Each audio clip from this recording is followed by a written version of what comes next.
John Carter adjusted his formal uniform as he looked out the viewport of the diplomatic shuttle. The massive space station that housed the Galactic Council loomed ahead, a shining silver wheel against the blackness of space.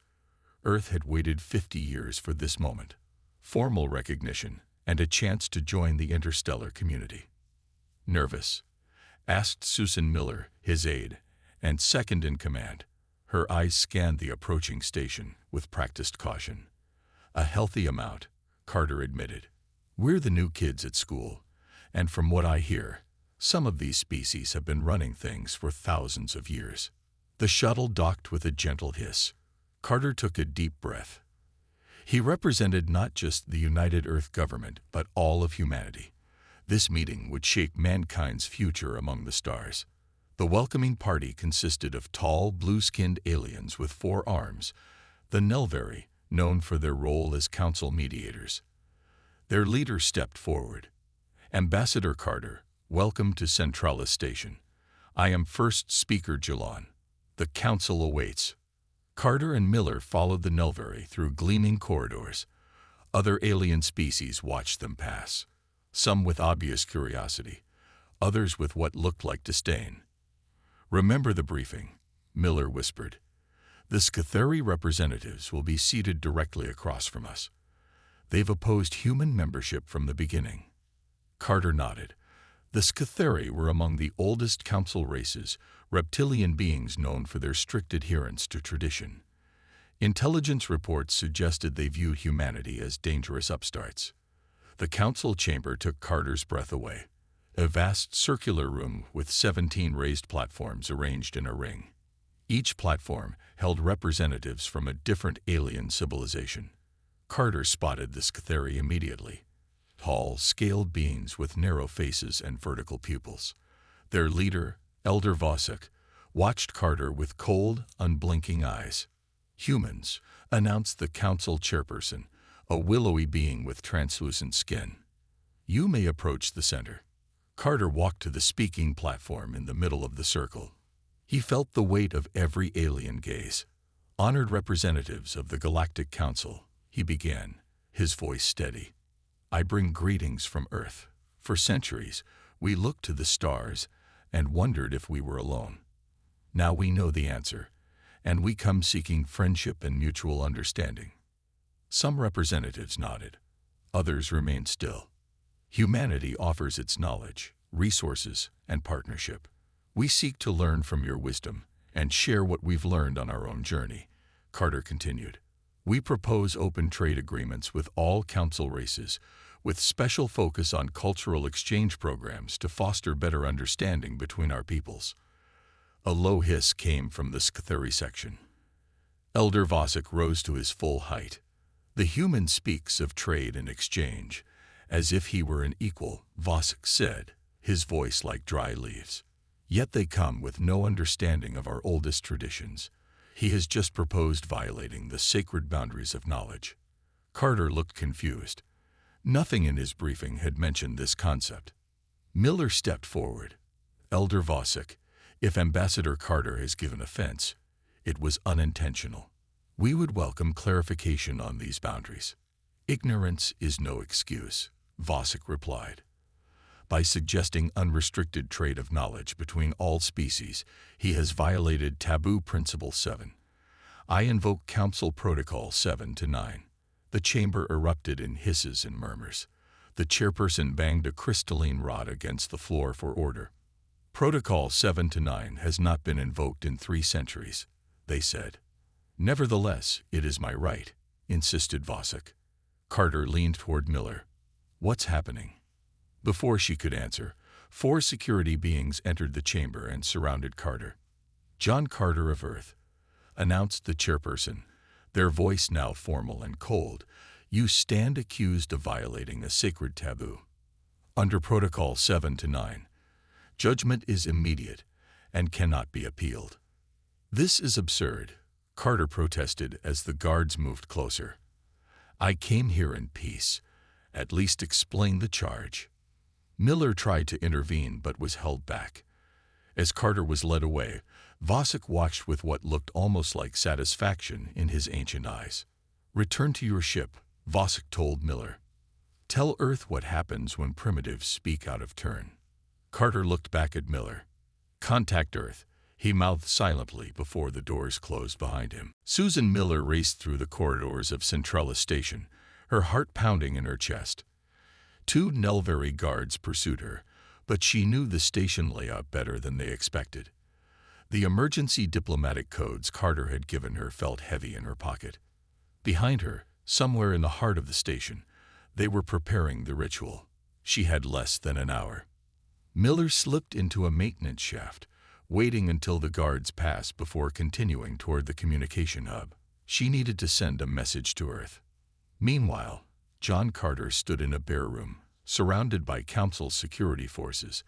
They had taken his uniform jacket and communication devices. Elder Vosek entered, flanked by 2 assistants carrying ornate boxes. Your species is young, Vosek said, his scaled face showing no emotion. Too young to understand the order we have maintained for millennia. Then explain it to me, Carter replied calmly. Whatever taboo I broke, it was not intentional. Diplomacy requires communication. Vosek opened one of the boxes. Inside was a silver liquid that shimmered under the lights. The universe requires order. Your kind spreads too quickly, thinks too freely, speaks too boldly. Vosek dipped a clawed finger into the liquid. This is ceremonial fire. It burns the body while preserving consciousness until the very end. Carter felt cold fear spread through him, but kept his voice steady. The United Earth government will consider this an act of war. We have eliminated 17 species who threaten the balance, Vosek said. Your kind will be the 18th. The security forces moved forward to restrain Carter. In the communication hub, Miller worked quickly. She bypassed the security protocols using diplomatic override codes and established a direct link to Earth Command.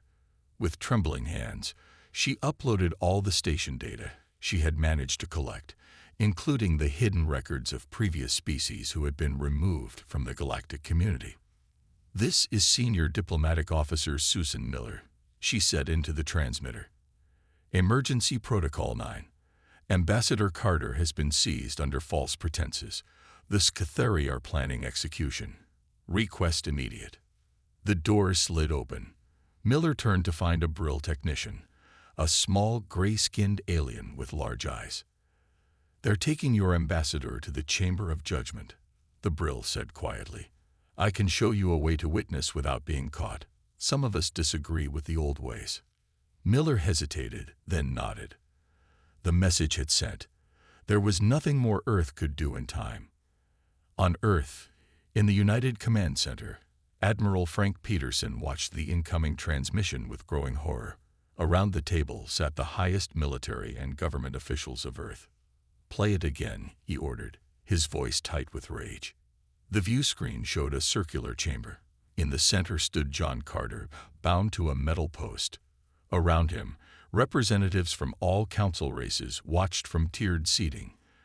Elder Vosek approached, carrying a torch that burned with silver flame.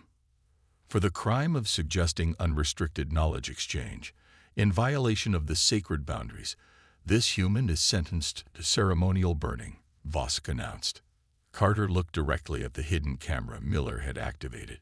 He knew Earth was watching. I came in peace, Carter said loudly. Remember that. I extended humanity's hand in friendship, and this was their answer. Vosek touched the torch to the platform beneath Carter. Silver fire raced upward, engulfing him. Despite obvious agony, Carter remained standing as long as possible. Humanity will remember, he said, his last words transmitted across light years before his neural implant went silent. In the command center, Admiral Peterson slammed his fist on the table. The room was deathly quiet except for the soft weeping of an aide in the corner. This wasn't justice, Peterson finally said. This was a message. They think we're weak. President Alice Ward stood slowly, her face like stone. Send the recall order to all our ships and diplomats. As of this moment, Earth goes dark. And then, asked the defense secretary. The president looked at the frozen image of the council chamber. Then we show them exactly what humanity does when provoked. Hidden in a maintenance tunnel with her Brill ally, Susan Miller watched the silver flames die down. She clutched a data crystal containing everything she had witnessed. Somehow, she would get back to Earth. And when she did, the galaxy would learn a painful lesson about humanity's response to injustice. 3 weeks passed since Ambassador Carter's execution. Across the galaxy, the Galactic Council noticed something strange. Human ships disappeared from trade routes. Human colonies went silent. Communication attempts received automated responses. Earth is processing your message. Please stand by. The council members had different reactions. Some felt relief that the humans were retreating. Others worried about what the silence meant. They have accepted their place, Elder Vosek told the council. Like all young species, they required a demonstration of authority. A Nelvari representative disagreed. I have studied human history. They do not retreat when threatened. They prepare. Vosek dismissed these concerns with a wave of his clawed hand. Prepare how? Their technology is centuries behind ours. Their military consists of a few hundred ships. We have monitored all known human space. There is no unusual activity. Behind the darkness of Neptune, hidden from council observation posts, reality told a different story. Here, the largest fleet ever assembled in human history took shape. 5 carrier groups, 30 destroyer squadrons, and hundreds of smaller craft arranged in perfect formation. At the center, the UES Vengeance, a dreadnought built in secret over the past decade, waited for its first mission. On its bridge stood Fleet Commander Alan Ross. He watched as the latest group of ships arrived from Mars shipyards. Status report, Ross ordered. All ships present and accounted for, sir, replied his second-in-command. The last stealth corvettes just arrived from Titan. Ground forces are loaded and ready, just waiting on final authorization. Ross nodded. Earth had been preparing for this possibility since first contact revealed the existence of the Galactic Council. The Rapid Shipbuilding Program, officially called the Defense Initiative, had been dismissed by Council observers as primitive catch-up efforts.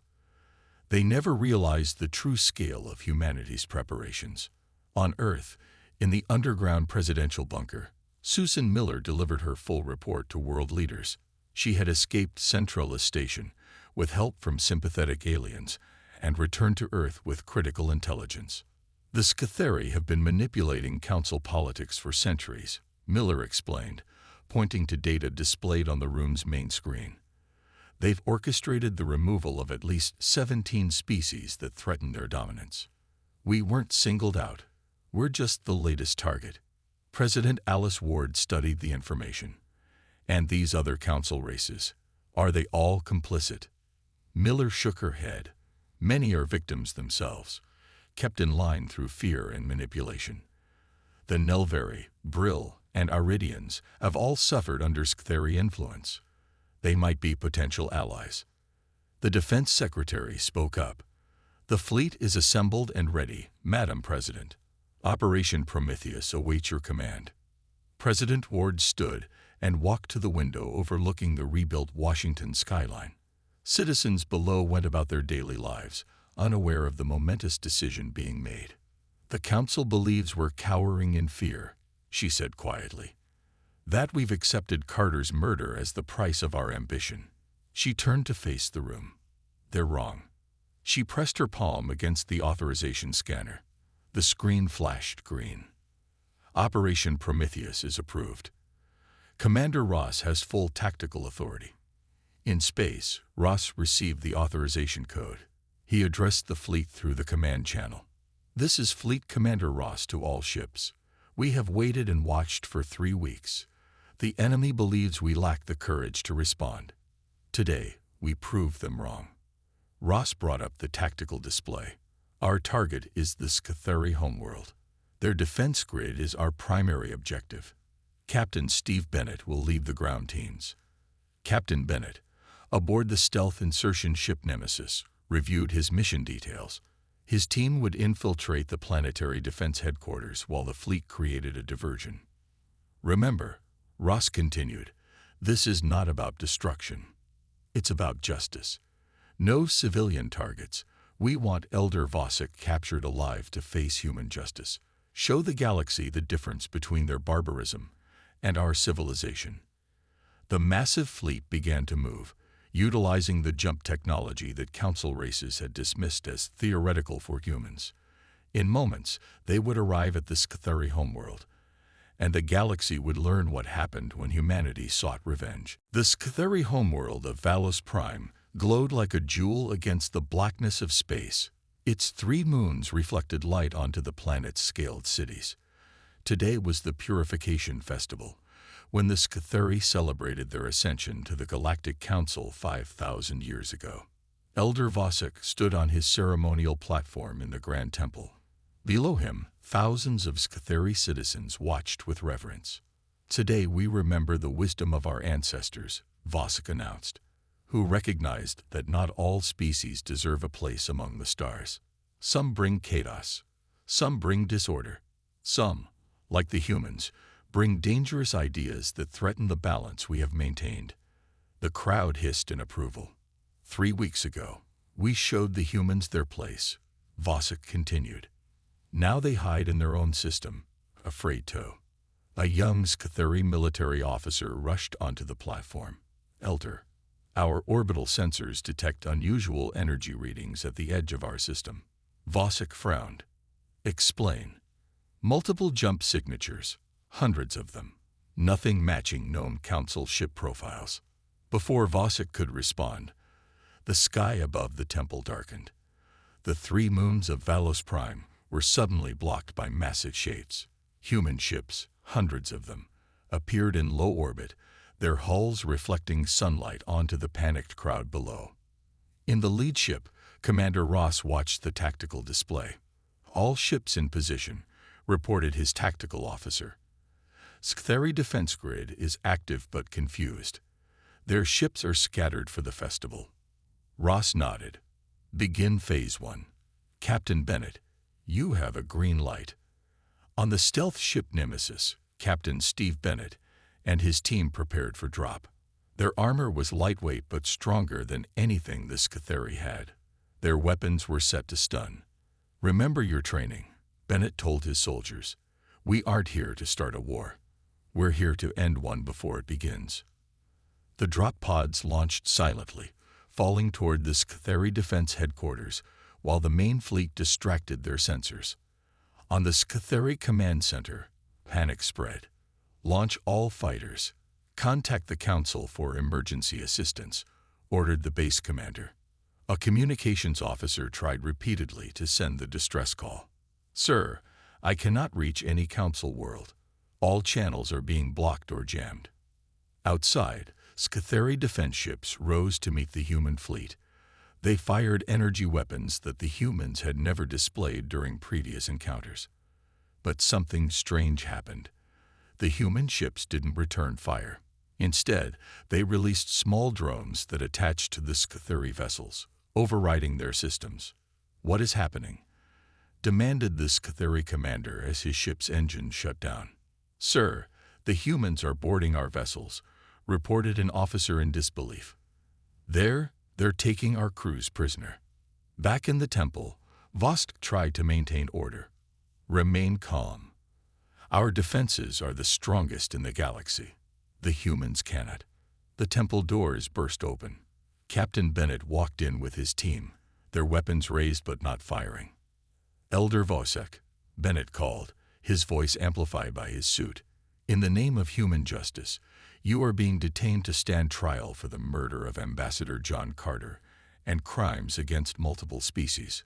Vosek backed away. "This is an outrage. You cannot simply invade a council world. I am protected by." "The council cannot help you," Bennett interrupted. "Right now, human ships control the space above 17 council worlds. None of your allies can communicate with each other or send help." Bennett approached the ceremonial platform. "You can come willingly and avoid bloodshed, or resist and watch your planet suffer." The temple was silent. Thousands of Scathari citizens watched in shock as their great elder faced the human soldier. You will destroy everything your kind has built, Vosek hissed. The Council will never accept you after this. Bennett shook his head. We're not looking for their acceptance anymore. 3 weeks ago, you showed us what the Council truly stands for. Now we're going to show you what humanity stands for. He turned to address the crowd. Citizens of Valos Prime, we have no quarrel with you, only with those who ordered the murder of our ambassador. No Scatheri civilian will be harmed, but Elder Vosek will face justice for his crimes. As Vosek was secured and led away, Bennett activated his communication link. Commander Ross, primary objective secured. Elder Vosek is in custody. In orbit, Ross acknowledged. Good work, Captain.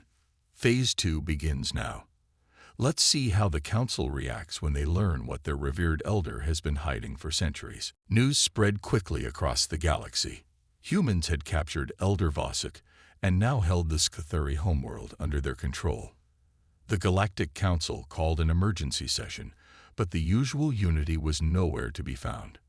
In the Grand Council chamber, representatives argued loudly. Some demanded immediate military action against Earth. Others questioned why humans had attacked so precisely, taking no civilian lives. The humans are barbarians, shouted the Draxian representative, a close ally of the Scatheri. They must be punished for this violation of council law. Yet they showed restraint, noted the Brill speaker. No Scatheri civilians were harmed. Only military targets and Elder Vosek himself were taken. The council chairperson struggled to maintain order. We must act as one body. This human aggression cannot. The chamber doors opened. Susan Miller walked in, now wearing the formal uniform of Earth's diplomatic corps. The room fell silent. The United Earth government sends its greetings, she said calmly, walking to the center speaking platform. And information you should have been given centuries ago. You have no right to address this council. The Draxian shouted. Your kind has attacked a founding member world. Miller activated a data crystal. Above her, a holographic display showed ancient records from the Scatheri secret archives. These documents were recovered from Elder Vosek's private data vault, Miller explained. They detail how the Scatheri have manipulated council politics for over 3,000 years, how they've eliminated 17 species they saw as threats to their power. The chamber erupted in shocked murmurs. This is human deception. The Draxian insisted. The data carries authentication codes only the Scatheri High Command could create, Miller countered. She turned to address all representatives. Some of you already suspected. Some of you have suffered under their influence. The Nelvari lost 3 colony worlds to pirate attacks that these records show were actually Scatheri operations. The Nelvari representative stood slowly, forearms trembling. Is this true? See for yourself, Miller said, transmitting data to each council member's private terminal. Commander Ross is sending similar evidence to each of your homeworlds right now. Across the galaxy, the situation repeated. Human diplomatic teams led by Lieutenant Samantha Wright met secretly with leaders of the Nelvari, Brill, and Iridians. These 3 races had all suffered under Scatheri manipulation. Wright showed them proof of how the Scatheri had blocked their technological development, sabotaged their colonies, and even assassinated their leaders when they grew too influential. On the human flagship Vengeance, Commander Ross monitored these diplomatic missions. The Nelvari have agreed to alliance, reported his communications officer. The Brill and Iridians are considering our proposal. And the others? Ross asked. 4 council races demand we return Elder Vosek immediately. 6 are waiting to see what happens. The remaining 4 haven't responded yet. Ross nodded, just as we expected. The council is fracturing along the lines Miller predicted. He turned to his tactical display. Human ships maintain position above key council worlds, not in threatening formation, but present enough to show Earth's unexpected reach. Sir, a junior officer called. Incoming transmission from President Ward. The president's face appeared on screen. Commander, what's the status of Phase 2? Proceeding as planned, Madam President. The Council is divided. Our allies are gathering evidence from their own archives to support our case against the Scytheri. President Ward nodded. Good. And Elder Vosek? Secure aboard the prison transport Jupiter. He's being treated well, despite his protests. The trial preparations are underway. Excellent, said Ward. Remember, Commander, this isn't just about revenge. It's about reshaping the galaxy into something better than what the Scytheri created. After the transmission ended, Ross looked out at the stars. The human fleet had revealed capabilities no one in the galaxy had suspected. Some council races were already reaching out, seeking protection or alliance. Sir, his second-in-command asked quietly, do you think this will lead to war with the remaining council loyalists? Ross shook his head. No. Once the trial begins and the evidence is public, even their closest allies will abandon the Scytheri. They know we could have destroyed Velos Prime. Instead, we're seeking justice. That distinction matters. Throughout human-controlled space, citizens watch developments with pride and anticipation.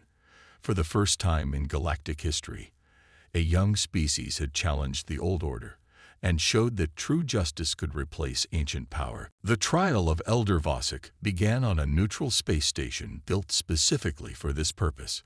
Humans called it Station Justice. Representatives from all council races were invited to attend. The proceedings were broadcast to every world in the galaxy. The station's main hall had been converted into a courtroom. Elder Vosek sat in a transparent chamber at its center. He wore simple clothes, not his ceremonial robes.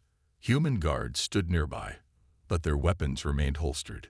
Chief Prosecutor Daniel Collins approached the speaker's platform.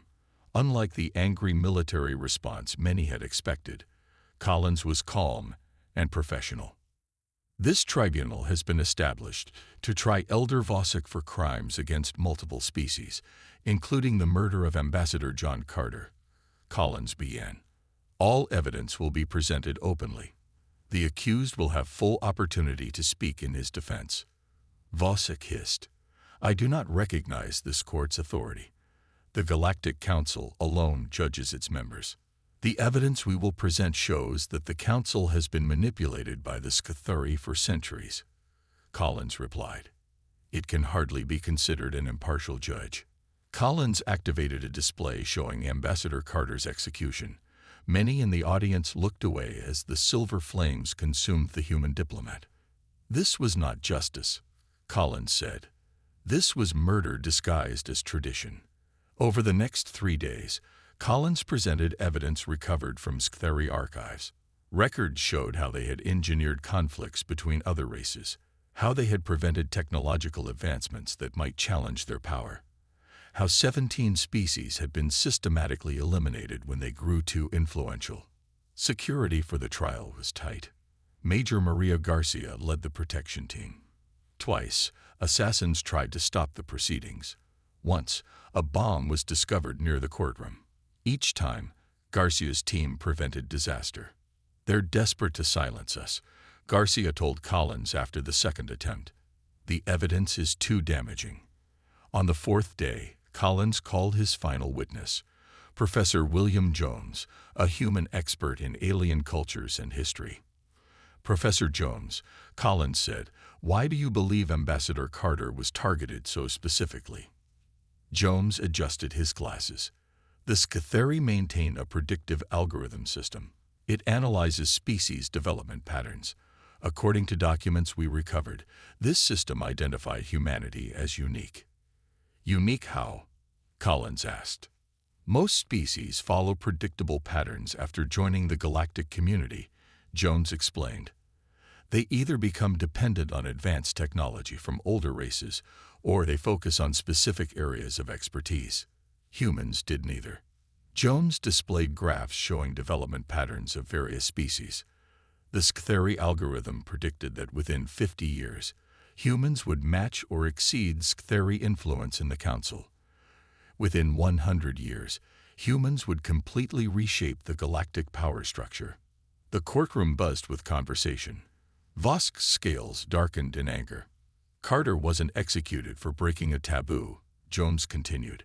He was killed because the Scytheri saw humanity as the only real threat to their control. His execution was meant to frighten us into submission. Vosek finally spoke. "You prove our point with your actions. Look how quickly you moved against us. Look at your military power hidden from council observers. You are exactly the threat we predicted." Collins turned to Vosek. "Is that a confession, Elder? Are you admitting that Ambassador Carter was executed not for any violation, but because your people feared human potential?" Vosek realized his mistake too late. His admission had been broadcast across the galaxy. "Your species has always been arrogant," Vosek said bitterly. "You think your justice is superior to our traditions. You think your few centuries of civilization can compare to our millennia of order. Our justice offers you what you denied Ambassador Carter," Collins replied. "The chance to speak, the chance to defend yourself, the absence of torture. These are not weaknesses, Elder. They are the strengths of a truly advanced civilization." The Tribunal Council, comprised of representatives from non-aligned races, retired to consider their verdict. Throughout the galaxy, billions of beings watched and waited. The outcome would determine not just Vosek's fate, but potentially a new direction for galactic governance. Even some who had initially condemned the human military action now questioned their assumptions. Perhaps these newcomers weren't seeking revenge after all. Perhaps they truly wanted justice. The tribunal reached its decision after 2 days of deliberation. The main hall of Station Justice was packed with representatives from across the galaxy. Even species that had never joined the council sent observers. Elder Vosek stood in his containment field, his scaled face unreadable. The 3 judges entered silently and took their places. "We have reviewed all evidence," announced the lead judge, a member of the neutral Tellurian race. "We find Elder Vosek guilty of murder, conspiracy, and crimes against multiple species." A murmur ran through the crowd. The Scytheri delegation hissed in protest. "The traditional penalty for such crimes under most legal systems would be death," the judge continued. "However, the human prosecution has requested a different sentence." This caused surprise. Many had expected humans to demand execution, just as Vosek had done to Ambassador Carter. Chief Prosecutor Collins stood. "Humanity does not seek to mirror the cruelty shown to Ambassador Carter. We request life imprisonment, with access to historical and cultural materials, so that Elder Vosek may learn from the civilizations he helped destroy." Vosek looked confused. "You would spare my life, after what I did to your diplomat?" "Justice isn't about matching cruelty with cruelty," Collins replied. "It's about ensuring safety for others and the possibility of redemption, even for those who showed no mercy." The judges accepted the recommendation. Elder Vosek would live out his days in a comfortable but secure facility, with no contact with Scytheri leadership. As the verdict was announced across the galaxy, reactions varied. Some council races felt the humans had been too lenient. Others saw profound wisdom in their restraint. With the trial concluded, attention turned to reforming the Galactic Council. Colonel Jason Grant led a team to 12 star systems, dismantling hidden Scytheri weapon caches that had been positioned to threaten various council members. The scale of their manipulation was even greater than we thought. Grant reported to Commander Ross. They had planet-killer weapons aimed at the homeworlds of any race that grew too powerful. On Earth, President Ward addressed a joint session of the United Earth Government. "We did not come for revenge," she said to thunderous applause. "We came for justice. Now we must help build something better than what existed before." Not everyone was satisfied. Some military leaders had pushed for harsher punishment of the Scytheri. "They would have exterminated us without a second thought," Admiral Peterson argued during a closed-door meeting. "How can we be sure they won't try again?" "Because we've broken their power structure," Susan Miller explained. "The reformed council will have checks and balances. No single species will hold such influence again." The new galactic charter was drafted over the next month. Humans worked alongside the Nelvari, Brill, Aridians, and other former victims of Scytheri manipulation. The document established the Carter Protocols, ensuring that no species could be punished without representation and due process. When the charter was ready, representatives from 28 species gathered to sign it. The ceremony took place on Centralis Station, the same place where Ambassador Carter had been arrested. This location was chosen deliberately, President Ward said during the signing ceremony, to remind us that from injustice can come positive change if we choose wisdom over vengeance. The Reformed Council would operate differently. Leadership would rotate between member species. Military power would be balanced. Knowledge would be shared more openly. As humans took their place in this new order, they brought unique perspectives. Their history of overcoming their own divisions gave them insight into creating unity from diversity.